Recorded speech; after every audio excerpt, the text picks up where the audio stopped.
salam alaikum, j'espère que tu vas bien. Je me présente, moi c'est Sheima, Vania Rose sur les réseaux sociaux, donc sur Instagram et TikTok. Et l'épisode que tu vas écouter juste maintenant, c'est un ancien épisode de mon ancien podcast qui s'intitulait Comment ça va? Je passe les épisodes que je trouve pertinents et je me dis que peut-être ça pourrait t'intéresser. Et nous, on se retrouve très bientôt en janvier pour de nouveaux épisodes inédit sur mon nouveau podcast Café et Confidence. Si l'épisode t'a plu, n'hésite pas à évaluer le podcast, à commenter, à le partager à une ou plusieurs amis. Et voilà, nous on se retrouve très bientôt. Je te laisse avec l'épisode. Bonne écoute. Salam alaikum. Oh là là, ça fait longtemps. Ça fait longtemps. J'espère que vous allez bien. Ça fait trop longtemps. Je suis choquée. Bref, j'espère que vous allez bien. Je vais me représenter du coup, parce que ça fait grave longtemps que j'ai pas enregistré. Je m'appelle Shaima, je suis étudiante et je crée du contenu sur les réseaux sociaux, notamment sur Instagram et TikTok, en plus du podcast. Et on parle de tout, d'islam, de motivation, de bien-être, de développement personnel. Bref, voilà, en gros, l'objectif, c'est de se motiver. Voilà. Et je me suis lancé un défi. Ça, je sais pas si je vais réussir, mais c'est drôle parce que du coup, c'est le thème du jour. Mais en gros, je me suis donné le défi de faire un podcast par jour pendant 30 jours. Oui, oui. Et bref, on va parler d'énormément de choses. L'objectif principal de ce défi, c'est d'apprendre à se connaître.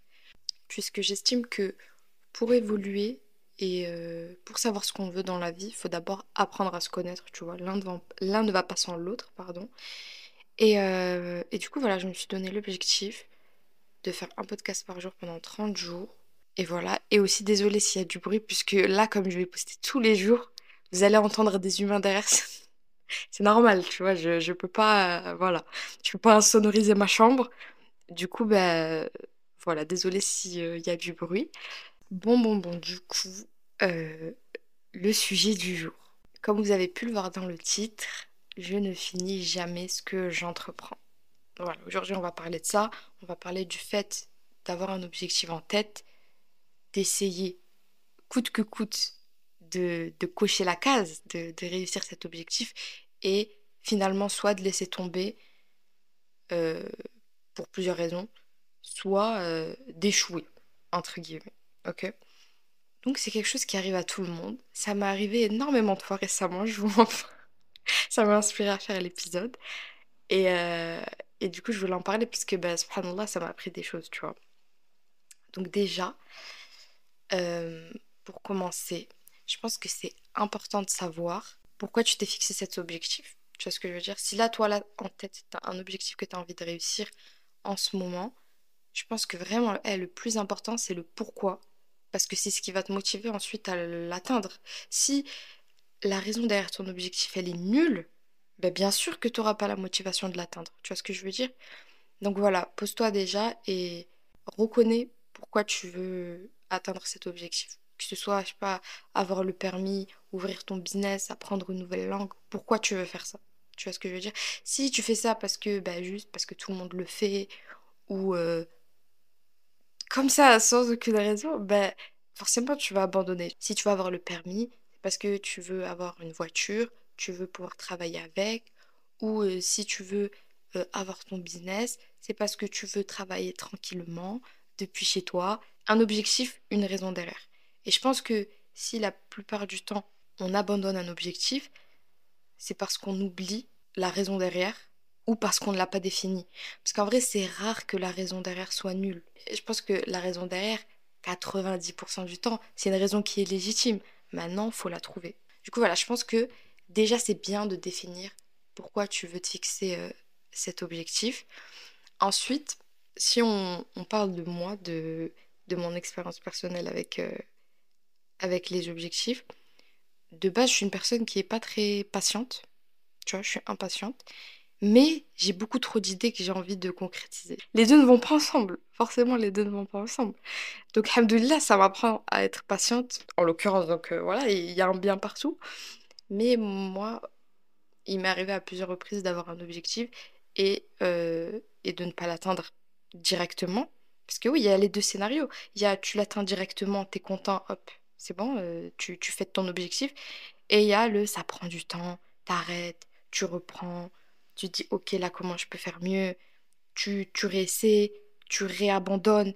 Il y a, il y a deux scénarios bien tracés, moi je suis plus le deuxième. Et ça m'est arrivé beaucoup de fois au cours de ma vie d'être dans le deuxième scénario.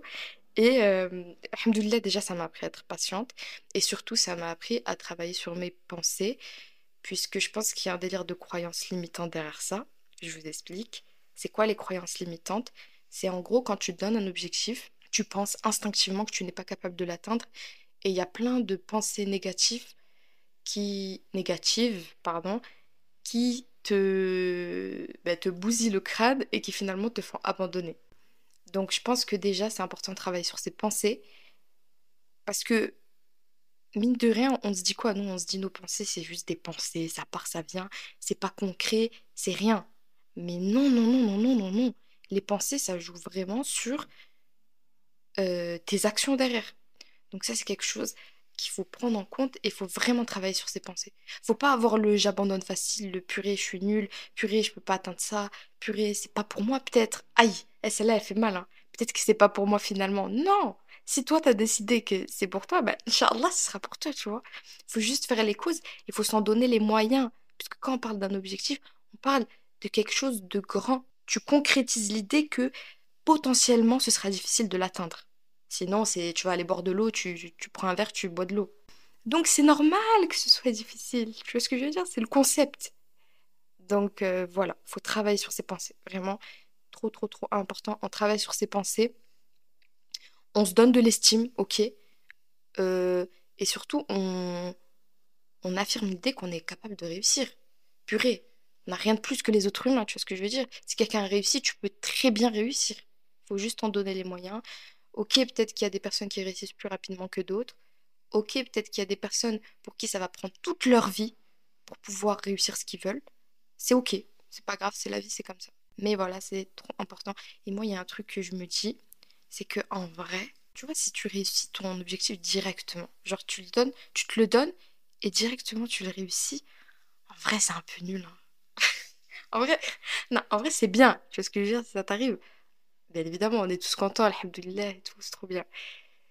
Mais ah, la sonnette. Bah, je vous ai dit, hein, il y aura du bruit, il y aura du bruit. Mais il n'y a pas le piment dans l'histoire. Tu vois ce que je veux dire? Le storytelling, il est nul. Genre, dans les success stories, tu vois toujours que la personne, elle a échoué 10 millions de fois avant de réussir. Voilà, elle a essayé ça, ça n'a pas marché. Du coup, elle s'est dit, ok, je vais faire comme ça, je vais faire comme si. Il y a eu des hauts, il y a eu des bas et tout. Après, elle réussit, elle savoure le succès. Tu vois ce que je veux dire? Elle savoure la réussite parce que ça fait du temps qu'elle prépare ça. Mais tu vois, quand tu réussis d'un coup, t'es en mode ok. Et maintenant, c'est quoi la prochaine étape? Parce que oui, ça aussi, il faut en parler. Mais l'humain, il sera jamais satisfait. Ça, c'est un truc sur lequel il faut qu'on travaille tous, la gratitude et être reconnaissant envers Allah subhanahu wa ta'ala pour la moindre petite chose qu'on a. Parce que si t'arrives pas à être reconnaissant pour un tout petit truc, ben, tu pourras pas être reconnaissant pour quelque chose de plus grand. Je pense que la mentalité, elle va aussi avec ce que tu réussiras à obtenir par la suite. Mais l'humain, il est éternellement insatisfait. Et c'est pour ça que instinctivement, quand tu vas réussir un objectif, tu vas, au lieu de te dire let's go, wouhou, voilà, directement, tu vas trouver un autre objectif. Et puis quand tu auras atteint cet objectif, tu vas. C'est ça, on est sans cesse en quête de réussir des choses. Ça fait que ça sert à rien de te presser. Ça sert à rien de te dire, oh my god, faut que je réussisse ça vite et tout. Puisque de toute façon, quand tu vas réussir, ben, tu vas. Je sais pas si vous voyez ce que je veux dire. Il y aura exactement le même schéma qui va se répéter, mais avec un autre objectif. Donc autant prendre ton temps et faire les choses bien plutôt que de te précipiter et au bout d'une semaine, abandonner. Et moi, il y a 4 mots. Ces mots-là, je pense qu'ils sont importants quand tu as un objectif en tête. Il faut que tu te les ancres dans la tête. La patience, déjà de une. La patience. Tu patientes. Les choses, elles arriveront pas directement à toi. Tu sais pas quand elles arriveront, donc tu patientes. La persévérance, ok. Tu persévères. Peu importe ce qui se passe, toi tu continues, t'es là. La patience, ça va avec la persévérance, en vrai, c'est la même chose, hein. Juste, j'ai l'impression que la patience, c'est passif et la persévérance, c'est actif. Genre, il y a plus de choses à mettre en œuvre. Ensuite, il y a le travail, bien évidemment, ça va avec les deux autres. Tu vois, c'est très, très complémentaire. Mais surtout, le plus important que j'aurais dû même mettre au début, c'est le tawakkul ala Allah. C'est tu places ta confiance en Allah subhanahu wa ta'ala pour tout ce qu'il a écrit pour toi. Parce que tout ça, c'est aussi une question de mektoub. S'il écrit que tu dois réussir cet objectif dans 3 ans, alors que toi, tu veux absolument réussir maintenant, c'est pour une raison. Une raison que toi, tu sauras pas forcément maintenant. Et c'est pour ça que tu te dois juste d'accepter ce qu'Allah a voulu pour toi, puisque Allah, il sait tout. Allah, c'est le plus puissant. Il sait tout, il connaît tout. Donc, en fait, tu te dois de placer sa confiance en lui parce que toi, tu sais rien. Donc voilà, c'est déjà trop, trop important. La patience, la persévérance, le travail et le tawakkul. Quand je parle de travail, je parle de faire les causes. Tu peux pas espérer quelque chose sans derrière te donner à fond. Et quand je te dis te donner à fond, c'est parfois oui, il va falloir te donner à fond, fond, fond. C'est pas grave, on se donne à fond. Il n'y a pas de souci. Donc pour moi, les principales raisons qui font que les gens échouent, entre guillemets, ou abandonnent leur objectif, il y en a plusieurs. Pour moi, déjà, il y a la peur de l'échec. Voilà. On a peur d'échouer. On a peur de se tromper. Notre ego, il prend un coup. Tous les moyens qu'on a mis en place pour réussir cette chose, ça prend un coup, forcément, parce que tu te dis, purée, j'ai travaillé pour rien. Tu n'as pas travaillé pour rien. Eh, je vous jure, ça, c'est un truc, moi, j'avais trop tendance à me dire ça. J'ai travaillé pour rien. T'as jamais travaillé pour rien. Même, par exemple, pour je sais pas moi, pour un examen. Non, parce que c'est des connaissances quand même que tu as apprises, tu vois ce que je veux dire. Il- En fait, tu fais jamais quelque chose pour rien. Je sais pas, t'as ouvert ta boutique de vêtements, ça a pas marché, t'as dû tout liquider. Bon, au moins t'as su comment ça a fonctionné, une boutique de vêtements. T'apprends jamais rien pour rien. Et subhanallah, moi, parfois, c'est des années plus tard que je me rendais compte que ce que j'avais appris, entre guillemets, bah, ça m'avait énormément servi. Parce que c'est des compétences que tu acquiers, tu vois ce que je veux dire? C'est des choses en plus que tu connais, que tu vas mettre en place dans de prochains projets, tu vois. Parce que moi, j'ai fait énormément de, de projets extrascolaires, je sais pas comment dire. Bref, des choses dans mon coin, tu vois, j'ai fait plein de trucs. Et tu vois, à un moment, il y avait une fin, pour des raisons graves légitimes. Et la vérité, j'ai bien fait d'arrêter, tu vois. Et en fait, à chaque fois, j'étais en mode, bon, ok, mais Alice, mais il y avait une part de moi qui se disait, purée, t'as fait tout ce travail pour rien. Par exemple, je pense au montage vidéo. À un moment, je faisais du montage vidéo. J'ai arrêté pour justement me concentrer sur autre chose. Et tu vois, je me disais, purée, t'as fait tout ça pour rien. Tu t'es là, t'es resté des heures devant ton PC pour monter des choses. Tu t'es créé des contacts et tout ça pour rien. Non, c'est jamais pour rien. Subhanallah, une chose en amène une autre, tu vois. Parfois, en fait, subhanallah, moi, le mektoub, je trouve ça tellement fascinant. Je sais pas, tu vas faire une rencontre et cette rencontre, tu vas la faire dans un certain cadre et tu verras que bah, ce que tu faisais dans ce cadre, tu vas l'arrêter, mais peut-être que 3 ans après, tu vas rencontrer cette personne et vous allez faire un business ensemble. Et subhanallah, rien n'arrive pour rien. Donc déjà, cette pensée de je vais faire ça pour rien, non, tu ne fais jamais ça pour rien. Ouais, la prochaine étape dans ton mindset, on va dire, à développer, c'est normaliser l'échec. Normaliser. En fait, j'avais vu une phrase, en plus, je l'avais grave mis sur Instagram. La phrase, je l'ai pris du livre qu'Aline a sorti. D'ailleurs, son livre, il est incroyable, hein. N'hésitez pas à aller le prendre, hein. Mais en gros, la phrase, c'était euh, l'échec n'existe pas, il commence seulement au moment où tu prends la décision d'abandonner. Et ça, c'est une dinguerie, comment ça hack ton crâne, en fait. Parce que toi, je sais pas, par exemple, bref, tu passes ton code et tu l'échoues. Là, t'as deux schémas de pensée. Tu peux te dire, purée, je suis nulle, vas-y, j'arrête, je vais passer le reste de ma vie en vélo. J'ai rien contre les cyclistes, hein. Cœur sur vous, au contraire. Bref. Tu peux te dire, je passe le reste de ma vie en vélo. Ou tu peux te dire, là, si je décide d'abandonner, là, j'échoue. Là, j'ai pas échoué. Là, j'ai essayé. Là, si je décide de, bon, allez, ciao. Ciao, le truc NEPH ou je sais pas quoi, là. Bye bye. Là, tu décides d'échouer. Tu vois ce que je veux dire? C'est-à-dire qu'il faut hacker ton crâne pour faire en sorte de jamais délaisser ton objectif. Et faire en sorte que c'est pas parce que tu as échoué dans ton objectif que tu as échoué ton objectif. C'est parce que tu as délaissé ton objectif que tu as délaissé. Bon, purée, c'est trop répétitif. Je pense que vous voyez ce que je veux dire. Mais en gros, faut normaliser l'échec parce que c'est impossible de ne pas échouer. Voilà, ça fait partie du plan. Il y a plein de domaines où tu peux pas réussir du premier coup, où t'as pas tout marqué sur une fiche. T'as pas une leçon claire avec des choses à apprendre. Tu vois ce que je veux dire? Il y a plein de choses dans la vie. Faut que tu te lances, faut que tu vois ce que ça donne, et puis après, tu crées ta propre leçon et tu vois ce qu'il va falloir refaire et ce qu'il va pas falloir refaire. Ça, c'est avec énormément de choses dans la vie. Donc, tu es obligé d'échouer quand tu arrives dans un domaine que tu ne connais pas. Tu vas pas fabriquer la leçon. Tu vas regarder autour de toi, tu vas voir comment ça se passe, pardon. Et à partir de tout ça, ben tu vas voir ce que tu vas refaire et ce que tu vas pas refaire. Mais quand tu échoues, faut pas que tu te dises purée, j'ai échoué. Il faut que tu dises ok, donc ça, faut pas le faire. Tu vois? Ouais, c'est logique, mais c'est pas un réflexe de pensée qu'on a quand on échoue. Quand on échoue, on est en mode purée. Mais non, tu vas faire mieux la prochaine fois, puisque là, tu as su que ça, faut pas le faire. Et parfois, c'est impossible de le savoir que ça fallait pas le faire. Du coup, voilà. Travailler sur sa peur de l'échec. Et il y a quelque chose d'autre qui, en vrai, est assez courant, mais c'est la peur de la réussite. Ça existe aussi, la peur de la réussite, hein. En gros, ce que je veux dire par peur de la réussite, c'est avoir peur de l'après. Parce que très souvent, quand tu réussis un objectif, un gros, ça c'est vraiment, c'est les gros objectifs. Bref, en gros, quand tu réussis un gros objectif, bah, parfois, tu peux t'auto-saboter toi-même. Genre, tu vois, quand tu arrives à un pas de réussir, parfois tu peux toi-même t'auto-saboter, c'est-à-dire faire en sorte de ne plus réussir, pour ne pas réussir. Et ça, très souvent, ça se fait inconsciemment. C'est pas nous, on se dit, allez hop, j'étais à 2 doigts du million, ça dégage. T'es en mode, ah, finalement, non. Pourquoi? Parce que tu sors de ta zone de confort. En fait, tu t'aventures dans l'inconnu. Au bout du moment où... Tu vois, je pense, quand je vous parle de ça, je pense par exemple d'une carrière professionnelle, d'un projet qui te tenait à cœur, que tu prépares pendant longtemps. Et là, c'est le lancement de choses comme ça.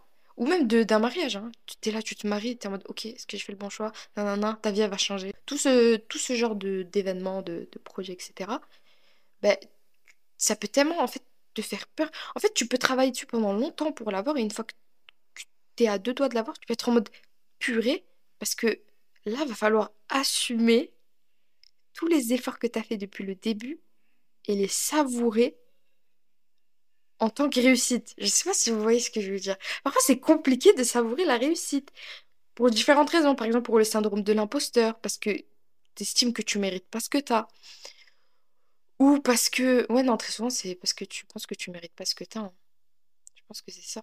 Moi, je pense qu'il faut travailler aussi sur sa réussite, dans le sens où, tu vois, les vision boards et tout, ou voilà, ça c'est un exercice que Aline a mettait dans son livre. En fait, c'est vraiment imaginer ta réussite, genre comment ça va se passer, quand tu vas réussir, tu vas faire quoi avec ça, imaginer tout ça. Je sais pas, je pense que ça peut aider. Et bien sûr, se dire qu'on mérite ce qu'on a. Si Allah il t'a donné ça, c'est pour une raison. Donc voilà, il y a la peur de la réussite. Et du coup, comme j'ai dit, bah, l'autosabotage, hein. Donc l'autosabotage, je vais lire une définition, c'est quand vous vous retrouvez à faire quelque chose qui n'est pas dans votre intérêt ou qui est carrément malsain pour vous et que vous ne pouvez pas vous empêcher de le faire quand même. Il se peut que vous ne vous rendiez même pas compte que vous le faites. Voilà, c'est ça l'autosabotage. Et la plus petite forme d'autosabotage qu'on fait presque tous, du moins j'espère que vous ne le faites pas, mais c'est la procrastination. Ça, c'est un type d'autosabotage parce qu'au lieu de faire quelque chose qui va t'être utile, qui va t'aider à avancer, etc., bah tu vas, je sais pas, te divertir ou tu vas rien faire ou tu vas remettre à plus tard. Et j'avais vu un TikTok, j'avais trouvé ça trop intéressant. Mais en gros, il y a un mec qui disait que, en fait, il demandait, genre, pourquoi tu procrastines? Qu'est-ce qui fait que tu procrastines, genre? Parce que, en fait, est-ce que tu procrastines vraiment par flemme ou pour autre chose? Genre par stress ou par peur ou par... Et je vous jure que parfois c'est plus par peur que... Genre moi, par exemple, je pense à mes révisions du bac. Je me rappelle que je procrastinais de fou mes périodes de révision parce que j'avais peur de pas réussir à mémoriser par stress ou j'avais peur de pas avoir le temps de tout réviser, tu vois. Et du coup, je faisais quoi? J'essayais de m'enlever de ce stress et je révisais pas. Genre, en fait, tu t'enlèves de cette réalité-là et du coup, bah, tu te... comment dire, tu te mets tout seul dans l'embarras. Du coup, voilà, il y a aussi l'autosabotage qui peut jouer. Donc, je vais vous citer un verset du Coran. Donc, dans Surat al-Baqarah, verset 153, Bismillahirrahmanirrahim, ô vous qui avez cru, cherchez secours à travers la patience et la salat. Dieu est avec les patients. Ma'a sabirin. Allah, il est avec les patients. D'accord? On parlait de quoi juste au-dessus là? Soyez patient. Bon, c'est un travail qui prend du temps, hein, mine de rien. Vraiment, apprenez à prendre le temps de faire les choses. On n'est pas pressé. Je sais qu'il y a les, les motivateurs là. Enfin, je sais pas, il y a une partie du développement personnel. C'est plus lié au mec, ça. Mais c'est trop en mode, allez, la vie c'est une course. Non, non, non, on se compare tous entre nous. Et moi, comment je. Moi, je suis pas d'accord. Moi, la vie, c'est un marathon. Si tu veux, à la limite, tu fais la course avec toi-même. Dans le sens où tu essayes d'être meilleur que la veille. Mais il n'y a pas de tu te compares aux autres. En fait, tu peux te comparer aux autres dans le sens où on est tous des humains. Voilà, on est tous des humains. On peut tous développer des compétences. On peut tous acquérir plutôt des connaissances, tu vois. Mais le reste, en fait, nos vies, elles sont trop différentes. Nos mentalités, elles sont trop différentes. Notre éducation, elle est trop différente pour se comparer à 100% avec un mec à côté de toi qui, lui, n'a pas eu la même vie que toi. Tu vois ce que je veux dire? Ça sert à rien. Je te jure, c'est mon avis personnel. Peut-être que je vais changer d'avis dans 3 mois. Mais je trouve que ça sert à rien. Concentre-toi sur toi. Ou à la limite, compare-toi à des personnes qui sont comme toi, dans le sens où qui ont à peu près la même vie que toi, etc.